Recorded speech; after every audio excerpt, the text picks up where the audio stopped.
Big boss കഴിഞ്ഞിട്ടും big ബോസിന്റെ വിനറായ PR-ന്റെ ബലത്തിലാണ് ജയിച്ചത് എന്നുള്ള പരാമർശങ്ങൾ ഇപ്പോഴും ഉയർന്നു വന്നുകൊണ്ടേയിരിക്കുന്നു. ഇപ്പോഴിതാ അനുമോളെ സപ്പോർട്ട് ചെയ്തുകൊണ്ടുള്ള മല്ലികാമ്മയുടെ വാക്കുകളാണ് വൈറലായിക്കൊണ്ടിരിക്കുന്നത്. മല്ലികാമ്മ ഒരു ചാനലിന് കൊടുത്ത ഇന്റർവ്യൂവിലാണ് ഇത് പറയുന്നത്. ആ കുട്ടിയെ എല്ലാവരും കൂടി ആ വീടിനുള്ളിൽ വളഞ്ഞിട്ട് ആക്രമിച്ചത് എന്തിനാണെന്ന് മനസ്സിലാകുന്നില്ല. അനുമോൾ മാത്രം കള്ളി എന്ന് പറയുന്നു. ബാക്കിയുള്ളവരൊക്കെ ഹരിചന്ദ്രന്മാരാണല്ലോ. കണ്ടതാണ് അവരുടെയൊക്കെയും തനി സ്വഭാവം. അനുമോൾ PR-ന് 16 ലക്ഷം കൊടുത്തു എന്ന് പറയുന്നു. ബാക്കിയുള്ളവരൊക്കെ അനുവിനെ ചീത്തയാക്കി കാണിക്കാൻ വേണ്ടിയിട്ടാവും പൈസ കൊടുത്തിട്ടുള്ളത്.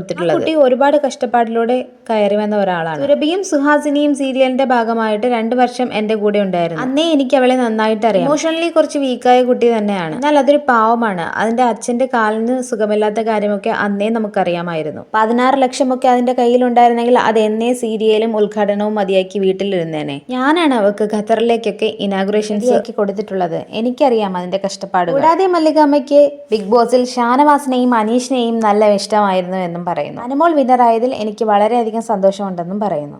കുടുംബത്തിന് വേണ്ടി ഒരുപാട് കഷ്ടപ്പെടുന്ന കുട്ടിയാണെന്നും അതൊരു പാവമാണെന്നും മല്ലികാമ്മയ്ക്ക് വളരെയധികം അനുമോളെ ഇഷ്ടമാണെന്നും പറയുന്നുണ്ട്.